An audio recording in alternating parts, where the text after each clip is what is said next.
The morning sun cast long shadows across the airfield as Lieutenant Sarah Chen walked toward her P-51 Mustang. The year was 1944, and the war in the Pacific was reaching its most critical phase. Other pilots gathered around their aircraft, checking instruments and reviewing flight plans, but none acknowledged her presence.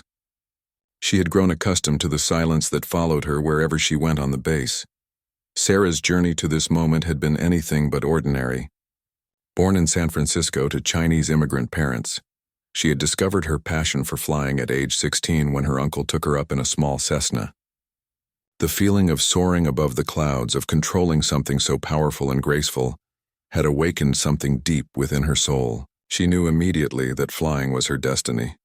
When the war began, Sarah was already a licensed pilot with over 500 hours of flight time. She had worked as a flight instructor at a small airport in California, teaching young men who would later join the military as pilots. The irony was not lost on her that she was training others to do what she desperately wanted to do herself: serve her country in the air.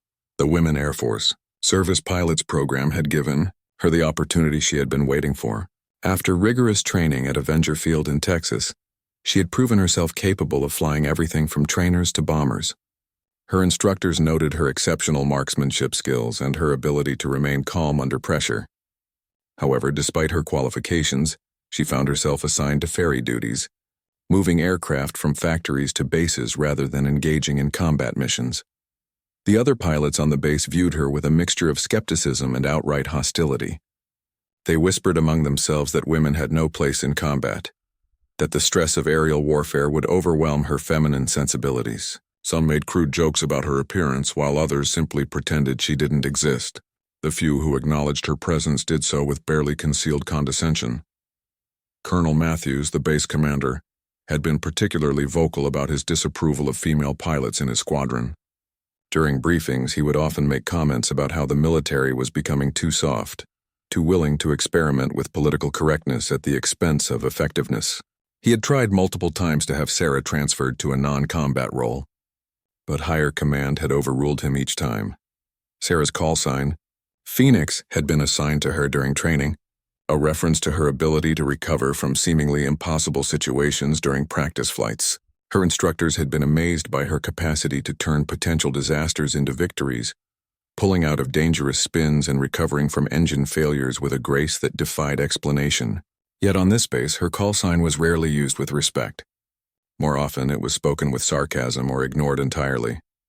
The maintenance crew had initially been reluctant to work on her aircraft with the same attention they gave to the male pilots' planes.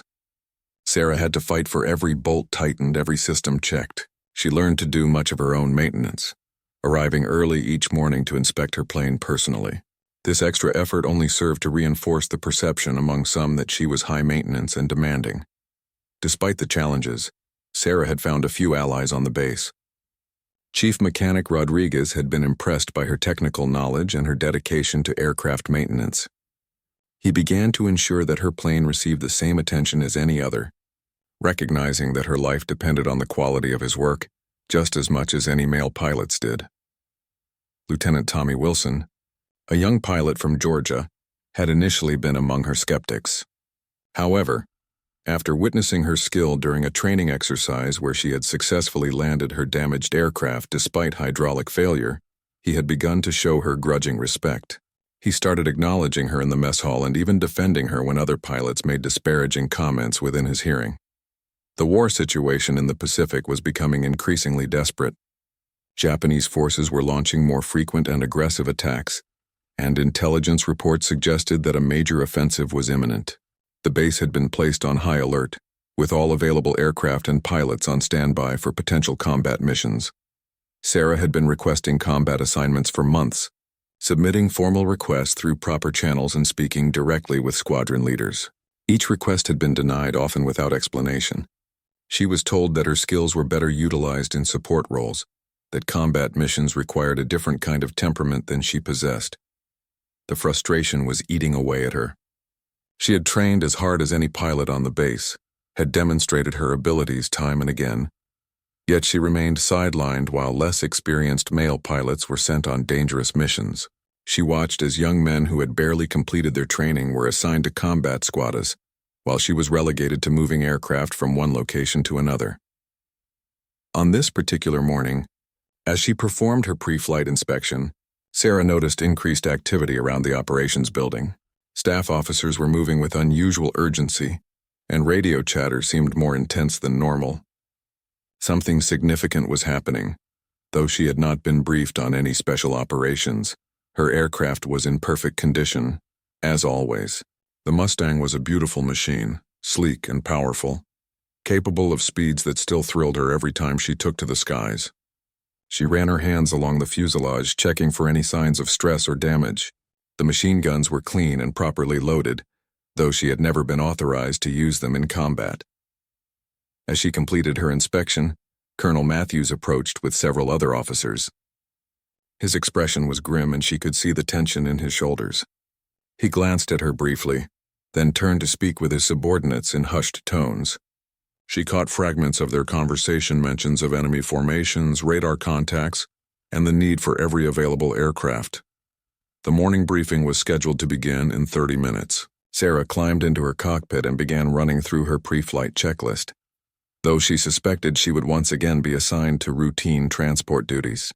Little did she know that this day would change everything, that the events of the next few hours would force everyone on the base to reconsider their assumptions about her capabilities and her place in the war effort. The briefing room buzzed with nervous energy as pilots filed in for the morning session. Sarah took her usual seat in the back corner, notepad ready, though she expected another routine assignment. Colonel Matthews stood at the front of the room, his face grave as he studied intelligence reports spread across the podium. "Gentlemen," he began, then caught himself with visible irritation. "Pilots, we have a situation developing approximately 200 miles northeast of our position. Intelligence indicates a significant Japanese formation is approaching our sector. Early radar contacts suggest at least 12 aircraft, possibly more." The room fell silent except for the hum of the overhead fans. Sarah felt her pulse quicken. This was exactly the kind of mission she had been training for. The opportunity to prove herself in actual combat rather than endless ferry runs and training exercises. Matthews continued, "All available aircraft are being scrambled for intercept duties. We need every capable pilot in the air within the next 2 hours." His eyes swept across the room, lingering on several of the male pilots before moving past Sarah as if she were invisible. Lieutenant Wilson raised his hand. "Sir, what about intelligence on enemy aircraft types and probable mission objectives?" "Good question, Wilson. We believe they're running a mix of Zeros and possibly some newer aircraft. Their objective appears to be our supply convoys moving through the northern shipping lanes. If they succeed in disrupting those convoys, our forces on the forward islands will be cut off from critical supplies." Sarah's mind raced as she processed the tactical situation. The shipping lanes were approximately 40 minutes flying time from the base. If the enemy formation was indeed as large as intelligence suggested, the intercepting force would need to be carefully coordinated to avoid being overwhelmed by superior numbers. As Matthews began assigning specific missions to individual pilots, Sarah noticed that her name was not being called. One by one, the men around her received their orders: combat air patrol, escort duties, direct intercept missions. She remained seated as the room gradually emptied, her stomach sinking with each assignment that excluded her. Finally, only she and the colonel remained in the briefing room.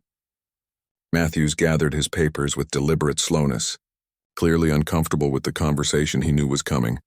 "Sir," Sarah said, standing at attention, "I respectfully request assignment to one of the combat missions." Matthews sighed heavily. "Lieutenant Chen, we've discussed this before. Your skills are valuable in support roles. We need experienced pilots handling ferry duties and, with respect, sir, every other qualified pilot has been assigned to combat duties. My training scores were in the top 10% of my class. I have more flight hours than half the pilots you just sent out on intercept missions."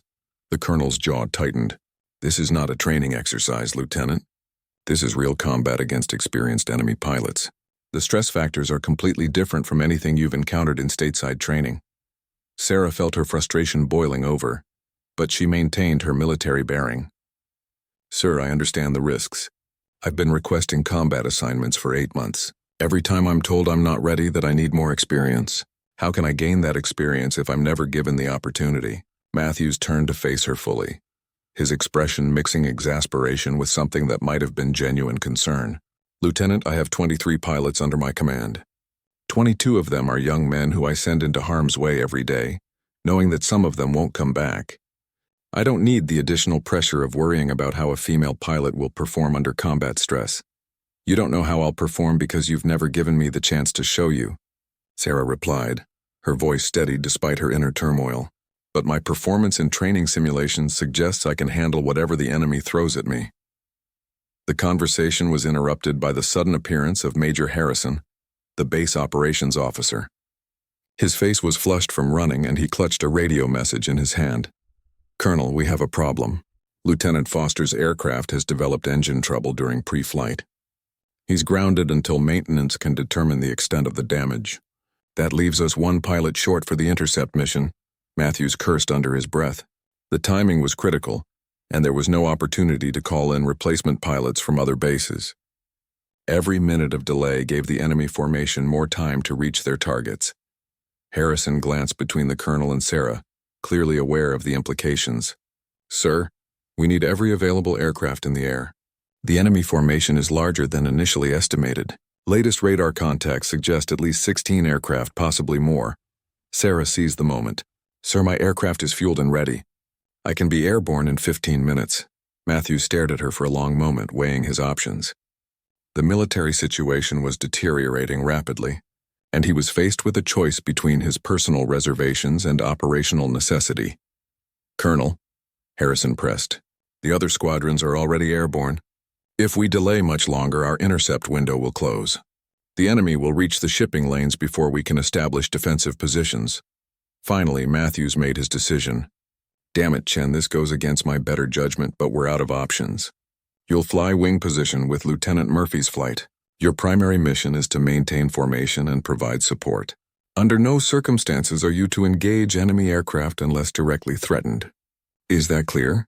Sarah's heart raced with excitement and relief. Crystal clear, sir. I won't let you down. You better not, Matthews growled. Because if anything goes wrong out there, if you crack under pressure or endanger other pilots, it will be the last combat mission any female pilot flies from this base. As Sarah hurried toward her aircraft, she could hear the colonel explaining the situation to Major Harrison. His voice carried a mixture of resignation and anxiety, and she knew that her performance in the coming mission would be scrutinized more heavily than any male pilot's. The maintenance crew was completing final checks on her Mustang as she approached. Chief Rodriguez looked up from the engine compartment and nodded approvingly. She's running perfect, Lieutenant. All systems green, full ammunition load, and enough fuel for 3 hours of flight time. Sarah climbed into the cockpit and began her startup sequence, her hands moving automatically through the familiar routine. Around the airfield, other aircraft were already taxiing toward the runway, their pilots eager to engage the enemy before the Japanese formation could reach its targets. As her engine roared to life, Sarah felt a surge of determination mixed with nervous anticipation. This was the moment she had been preparing for since the day she first soloed in that little Cessna. Everything that happened next would determine not only her own future but potentially the future of every woman who wanted to serve her country as a combat pilot. The formation of 12 Mustangs climbed steadily through the morning sky, their engines creating a thunderous symphony that echoed across the Pacific waters below. Sarah flew in the number 4 position of Lieutenant Murphy's flight, maintaining precise formation while her eyes constantly scanned the horizon for any sign of enemy aircraft. Murphy's voice crackled through the radio. Phoenix, maintain position and stay alert. We're approaching the intercept zone. Remember, you're here to observe and learn, not to be a hero. Sarah acknowledged the transmission with professional calm, though inwardly she bristled at the condescending tone. She had maintained perfect formation during the 40-minute flight to the intercept point, demonstrating the same precision and skill as any pilot in the squadron. Yet she was still being treated like a student pilot on her first training flight. The radio chatter increased as the various flights spread out across their assigned patrol areas. Ground control was tracking multiple bogies approaching from the northeast, and the tension in the pilots' voices was becoming more apparent with each transmission. Contact, contact, came the excited voice of Lieutenant Stevens from the lead flight. Multiple bogies 12 o'clock high, approximately 8 miles out. Count 16. Repeat 16 enemy aircraft in loose formation. Sarah's pulse quickened as she strained to spot the enemy formation. The Japanese aircraft appeared as tiny specks against the blue sky, gradually growing larger as the two forces converged. She could make out the distinctive silhouettes of Zero fighters, their sleek forms unmistakable even at distance. Murphy's flight was positioned to intercept a group of 4 Zeros that had separated from the main formation, apparently attempting to flank the American force. As they closed to within 2 miles, Sarah could see the enemy pilots maneuvering for attack positions, their aircraft diving and climbing in preparation for combat. "Tally-ho," Murphy called out as he rolled his Mustang into a steep diving attack. "Phoenix, maintain defensive position and cover our 6. Do not engage unless directly threatened." The air battle erupted with stunning violence and speed. Murphy and his wingman dove toward the lead Zeros while the remaining enemy aircraft maneuvered to counterattack. Sarah found herself in the impossible position of watching a life-or-death struggle unfold while being ordered to remain passive. Within seconds, the neat formation structure dissolved into a chaotic whirlwind of diving, climbing, and turning aircraft. Tracer rounds streaked through the sky in deadly ribbons of light as pilots fought for position and survival. Sarah's training kicked in automatically as she maneuvered to maintain visual contact with Murphy's aircraft while scanning for threats. A Zero appeared in her peripheral vision, diving toward Murphy's Mustang from above and behind. The Japanese pilot had apparently spotted an opportunity, while Murphy was engaged with another enemy aircraft. Sarah keyed her radio to warn Murphy, but the transmission was lost in the chaos of combat chatter filling the airwaves. The Zero was closing rapidly, its guns beginning to track toward Murphy's aircraft. Sarah watched in horror as the enemy pilot lined up for what would certainly be a killing shot. Murphy was completely focused on his target ahead and remained unaware of the mortal danger approaching from his blind spot. Time seemed to slow as Sarah faced her critical decision. Her orders were explicit: maintain defensive position and do not engage. But her fellow pilot was about to be shot down, and she was the only one in position to help him. The choice between following orders and saving a life took only a split second to resolve.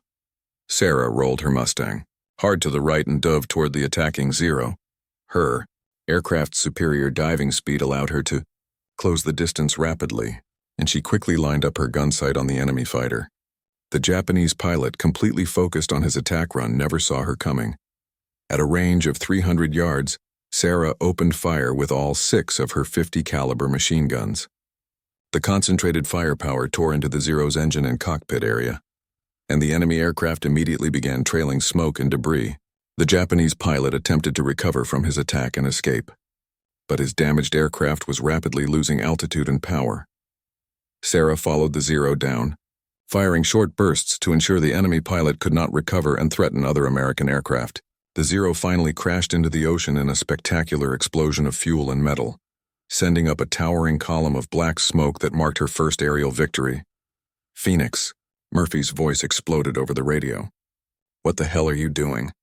"I ordered you to maintain defensive position."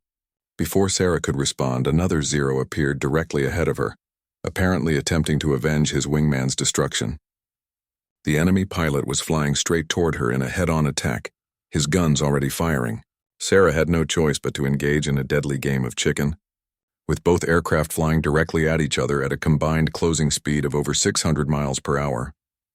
Sarah held her course steady, waiting until the last possible moment before opening fire. Her patience and marksmanship training paid off as her bullets found their mark first. The Zero's propeller and engine disintegrated under the impact of her machine gun fire, and the enemy aircraft rolled over and dove toward the ocean, trailing flames and smoke. 2 victories in less than 3 minutes, but the air battle was far from over. Sarah found herself separated from the rest of Murphy's flight, alone in a sky filled with enemy aircraft. Her radio crackled with urgent transmissions as other American pilots called out positions, threats, and requests for assistance. A third Zero approached from her left side, attempting to position himself for a beam attack. Sarah turned hard into the enemy aircraft, using her Mustang's superior climbing ability to gain altitude advantage. The Japanese pilot tried to follow her climb, but his Zero could not match the American aircraft's performance at high altitude. From her superior position, Sarah dove down on the Zero, her guns blazing. The enemy pilot was experienced and skillful, throwing his aircraft into a series of violent, evasive maneuvers. But Sarah had studied Japanese fighter tactics extensively, and she anticipated each move before the enemy pilot could complete it. The Zero tried one final desperate maneuver, rolling inverted and diving toward the ocean surface. Sarah followed relentlessly, her gun sight locked onto the enemy aircraft. At point-blank range, her machine guns found their target once again. The Zero exploded in mid-air, raining debris into the Pacific waters below. 3 enemy aircraft destroyed in 5 minutes of combat. Sarah's heart was pounding with adrenaline and excitement, but she forced herself to remain calm and focused. The air battle was still raging around her, and she needed to rejoin her flight before other enemy aircraft could isolate and attack her. As she climbed back toward the main battle area, Sarah spotted a 4th Zero pursuing Lieutenant Wilson's damaged Mustang. Wilson's aircraft was trailing smoke and losing altitude rapidly, and the Japanese pilot was closing in for the kill. Without hesitation, Sarah rolled into another attack dive, determined to save her fellow pilot regardless of the consequences she might face later. The 4th Zero never saw Sarah's attack coming. Focused entirely on finishing off Wilson's crippled Mustang, the Japanese pilot had made the fatal mistake of tunnel vision. Sarah's machine guns tore through the enemy aircraft's wing root and fuel tank, causing an immediate explosion that scattered burning debris across a half-mile radius of sky. Wilson's voice came over the radio, strained but grateful. "Phoenix, that was incredible shooting. You saved my life. I'm heading back to base. My engine's shot to hell, but I think I can make it." Sarah watched Wilson's damaged aircraft limp toward home, trailing smoke but maintaining steady flight. 4 enemy aircraft destroyed in less than 10 minutes of combat. But she barely had time to process her achievements before new threats appeared on the horizon. The main air battle was beginning to break up as the surviving Japanese aircraft attempted to disengage and retreat toward their base. However, several Zeros had become separated from their formation and were now fighting individual battles against pursuing American fighters. Sarah spotted one such engagement developing about 2 miles to her northeast. Lieutenant Rodriguez from the 2nd flight was locked in a deadly spiral with an experienced Japanese pilot. Both aircraft were turning tightly, each trying to gain position advantage on the other. Sarah could see that Rodriguez was gradually losing the turning fight. As the lighter Zero slowly gained angles on his Mustang, she applied full power and raced toward the engagement. But the distance was too great to reach them before the Zero achieved a firing position. Rodriguez's Mustang suddenly shuddered under the impact of 20mm cannon shells, and she watched in horror as pieces of his aircraft began breaking away. The Zero pilot, sensing victory, pressed his attack with ruthless determination. More cannon rounds found their mark, and Rodriguez's Mustang began trailing heavy black smoke. The American pilot's radio calls became increasingly desperate as he tried to escape the deadly pursuit. Sarah arrived just as the Zero was lining up for what would certainly be the killing shot. She dove down from above and behind, using her altitude advantage to build up tremendous speed. Her timing had to be perfect, as both aircraft were maneuvering violently and any miscalculation could result in a collision. At the last possible moment, Sarah opened fire with a long burst from all 6 machine guns. The Zero virtually disintegrated under the concentrated firepower, its wings and fuselage breaking apart in a shower of metal fragments. The enemy pilot never had a chance to react before his aircraft ceased to exist as a flying machine. Rodriguez managed to recover from his damaged Mustang's dive and began flying straight and level, assessing his situation. "Phoenix, that was unbelievable." "I thought I was finished. My aircraft's badly damaged, but I think I can make it back to base if I take it easy." The air battle was now effectively over. The surviving Japanese aircraft were withdrawing rapidly toward the northeast, pursued by several flights of American fighters. Sarah found herself alone in the combat area, her aircraft undamaged and her ammunition supply nearly exhausted from the intense engagement.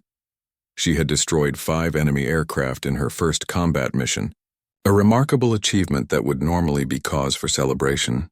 However, she knew that her disobedience of direct orders would likely result in serious consequences, regardless of her success in combat. Murphy's voice crackled over the radio, his tone a mixture of anger and grudging respect. "Phoenix, form up on my left wing. We're returning to base immediately, and don't think your performance out here is going to save you from a court-martial.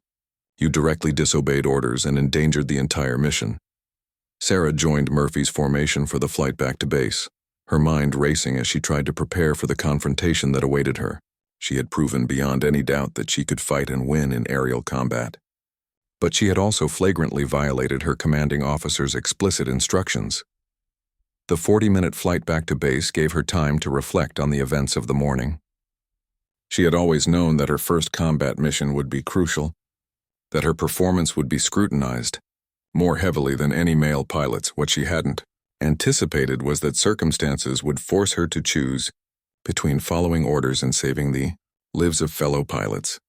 As the base came into view, Sarah could see that news of the air battle had already reached the ground personnel. Crowds of mechanics, support staff, and off-duty pilots were gathering near the runway, eager to hear first-hand accounts of the engagement. The intelligence officers would want detailed debriefings from every pilot, and the gun camera film from her aircraft would provide undeniable proof of her achievements. Murphy's flight landed first, followed by the other returning aircraft. Sarah's Mustang touched down smoothly on the familiar runway, but she felt none of the usual satisfaction that came with completing a successful mission. Instead, she was filled with apprehension about the reception that awaited her. As she taxied toward the parking area, Sarah could see Colonel Matthews standing near the operations building, his expression unreadable. Major Harrison was beside him, along with several other senior officers she didn't recognize. Clearly, her performance in combat had attracted attention from higher command levels.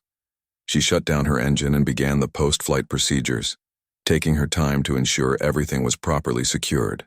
The ground crew immediately began swarming over her aircraft, eager to examine the gun camera footage and assess any battle damage. Chief Rodriguez appeared at her cockpit with a broad smile on his face. "Lieutenant, the radio chatter says you got 5 zeros today. Is that true? Did you really shoot down 5 enemy aircraft on your first combat mission?" Sarah climbed down from her cockpit, her legs slightly unsteady after the adrenaline-filled flight. "I engaged several enemy aircraft, Chief. The gun camera footage will show exactly what happened out there." Other pilots from the mission were already gathering around, their initial skepticism replaced by curiosity and amazement. Even those who had been most vocal in their opposition to female combat pilots seemed stunned by the reports of her performance. Lieutenant Wilson approached, his arm in a makeshift sling from his emergency landing. "Phoenix, I owe you my life. That 0 had me dead to rights before you showed up. I've never seen shooting like that before, not even from our most experienced pilots." The crowd around Sarah's aircraft continued to grow as word spread throughout the base. However, she noticed that Colonel Matthews remained at a distance, his expression still grim and unforgiving. She knew that the real test was yet to come, that her fate would be decided not by the cheers of her fellow pilots, but by the judgment of her commanding officer. Major Harrison approached and gestured toward the operations building. "Lieutenant Chen, the colonel wants to see you in his office immediately, and bring your mission notes and any observations about enemy tactics. There are some people here who want to hear your account of the engagement."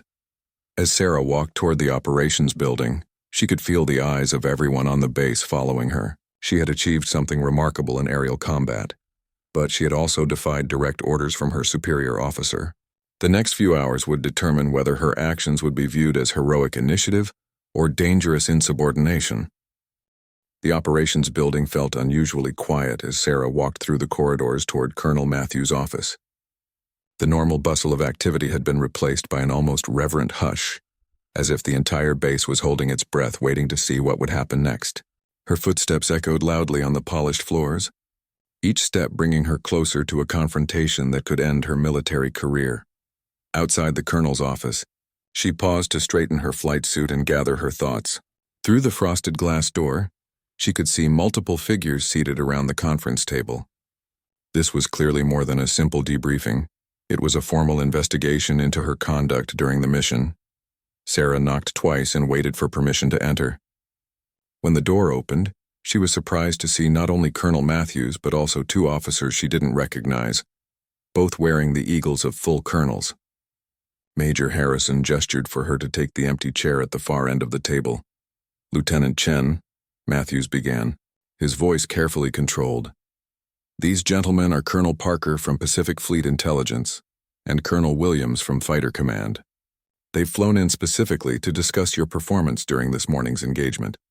Sarah saluted the senior officers and took her seat, Her notepad and mission materials arranged neatly in front of her.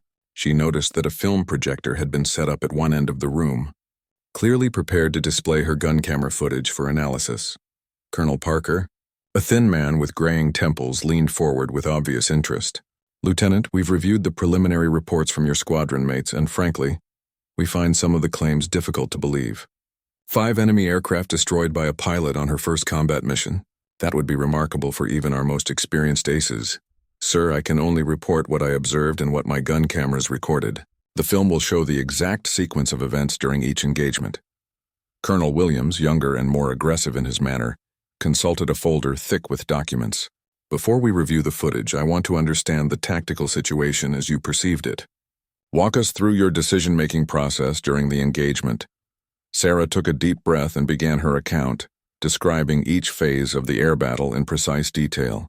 She explained her decision to engage the first Zero to save Lieutenant Murphy, the subsequent encounters with enemy aircraft, and her choice to disobey orders when fellow pilots were in mortal danger. "Let me stop you there," Matthews interrupted, his voice sharp with anger.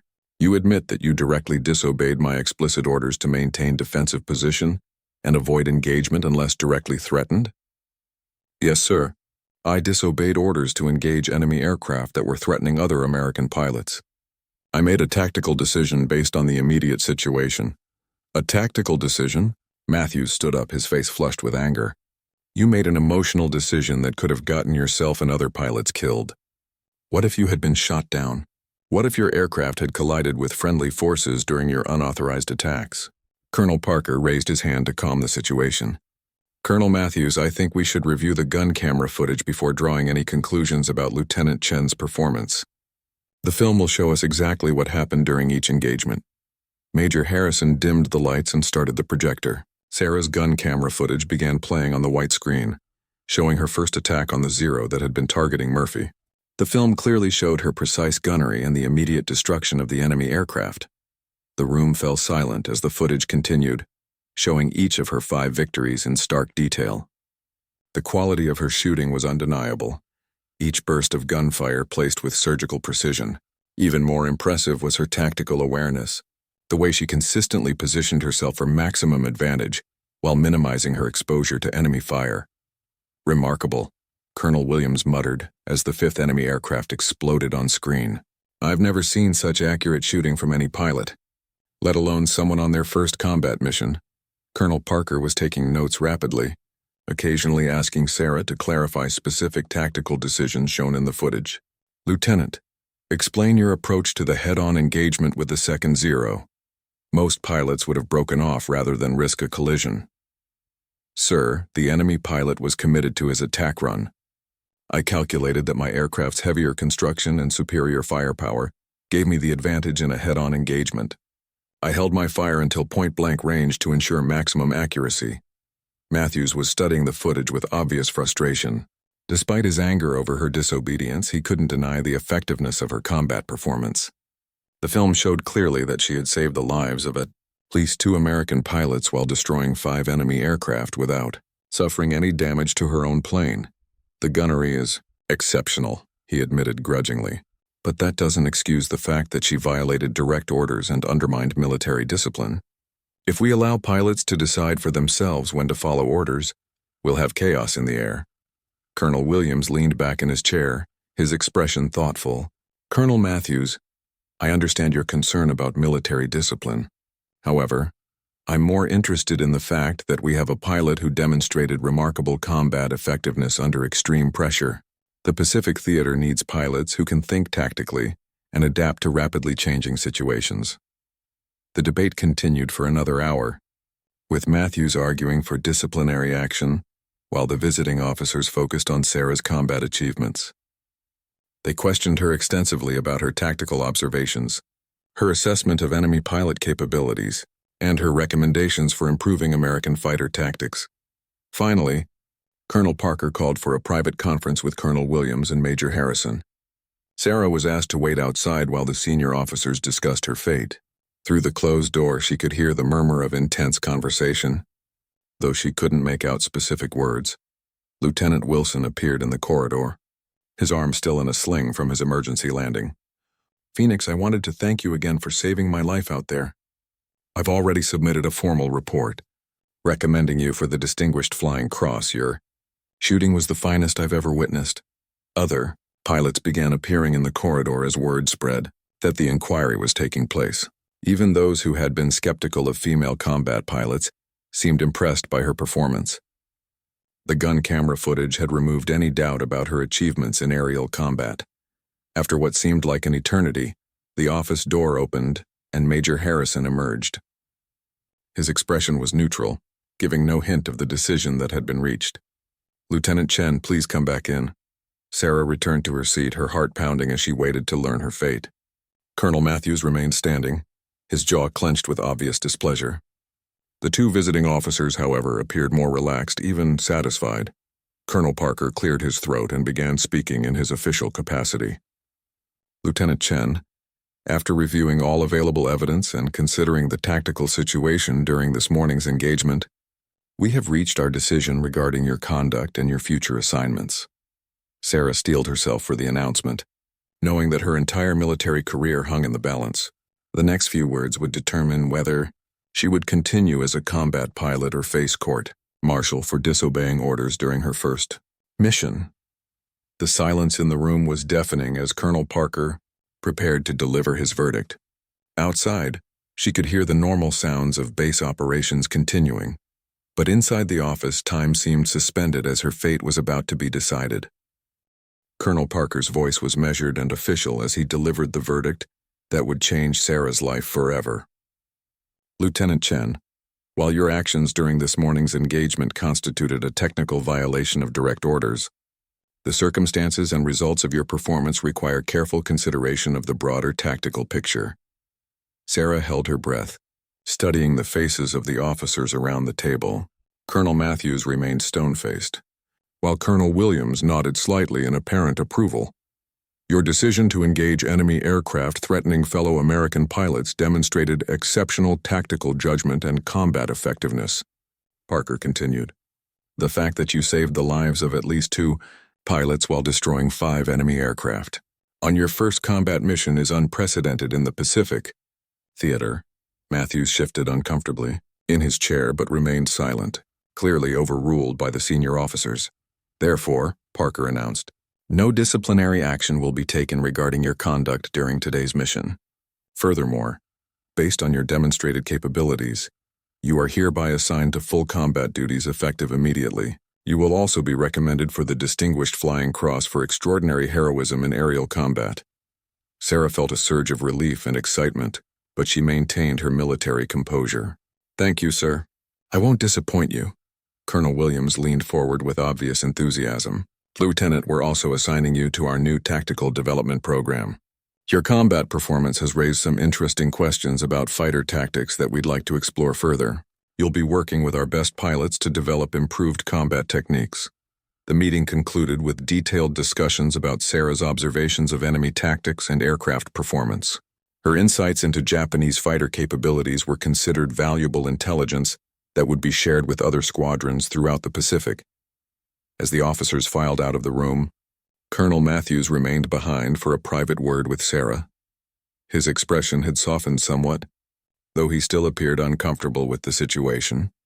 "Lieutenant, I want you to understand that my concerns weren't about your abilities as a pilot. They were about the precedent of allowing subordinates to disobey direct orders regardless of the outcome." Sarah nodded respectfully. "I understand, sir. I hope my future performance will demonstrate that I can follow orders while still maintaining tactical effectiveness." "See that it does," Matthews replied. "Because from now on, you'll be held to the same standards as every other combat pilot in this squadron. No special treatment, no allowances for your gender. You've proven you can fight. Now prove you can be a reliable member of this unit." Over the following weeks, Sarah threw herself into her new role with determination and professionalism. She flew combat missions almost daily, steadily adding to her victory total, while earning the respect of her fellow pilots through consistent performance and tactical skill. The transformation in attitudes on the base was remarkable. Pilots who had once dismissed her as an unwelcome experiment now sought her advice on combat tactics. Her reputation for precise gunnery and tactical awareness spread throughout the Pacific Theater, and other female pilots began requesting transfers to serve under her example. Chief Rodriguez became one of her strongest supporters, ensuring that her aircraft always received meticulous maintenance. "Lieutenant, you've changed everything around here," he told her one morning while inspecting her Mustang. "These boys finally understand that skill and courage don't depend on what's between your ears." "Not what's between your legs," Lieutenant Wilson, fully recovered from his combat injuries, became one of her closest allies in the squadron. They often flew together as wingmen, developing an almost telepathic understanding in combat situations. "Phoenix, flying with you is like having a guardian angel," he told her after a particularly intense engagement. "You see threats before they develop and react faster than anyone I've ever known." The tactical development program proved to be a perfect fit for Sarah's analytical mind. She worked with test pilots and combat veterans to develop new techniques for engaging Japanese fighters, many of which became standard procedures throughout the Pacific Fleet. Her insights into energy management and gunnery techniques were incorporated into training manuals used by pilots across the theater. 6 months after her first combat mission, Sarah had accumulated 23 confirmed aerial victories, making her one of the top aces in the Pacific. More importantly, her success had opened doors for other female pilots, proving that women could serve effectively in combat roles when given the opportunity. The war in the Pacific was entering its final phase, with Japanese resistance weakening in the face of sustained Allied pressure. Sarah's squadron continued to fly missions supporting the island-hopping campaign, escorting bombers and maintaining air superiority over advancing ground forces. During a mission briefing in early 1945, Colonel Matthews made an announcement that would have been unthinkable 18 months earlier. "Ladies and gentlemen," he began, naturally including Sarah in his address to the assembled pilots, "intelligence indicates that the enemy is preparing for a final defensive stand. We'll need every skilled pilot we have to maintain pressure on their remaining forces." Sarah looked around the briefing room at the faces of her fellow pilots, seeing acceptance and respect where once there had been skepticism and hostility. Her call sign, Phoenix, was now spoken with admiration rather than condescension, recognizing her ability to rise from challenging situations stronger than before. As the briefing concluded and pilots dispersed to their aircraft, Sarah reflected on the journey that had brought her to this moment. From the early days of ferry flights and maintenance disputes to her current role as one of the squadron's most valued combat pilots, she had proven that determination and skill could overcome even the most entrenched prejudices.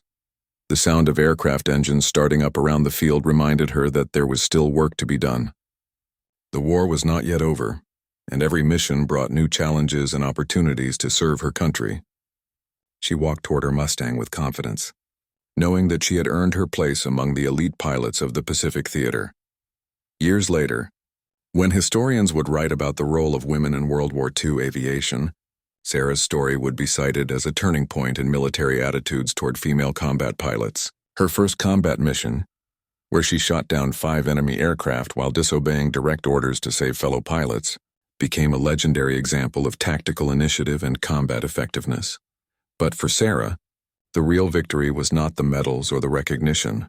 It was the knowledge that she had helped change perceptions and opened opportunities for future generations of women who shared her dream of serving their country in the skies above the battlefield.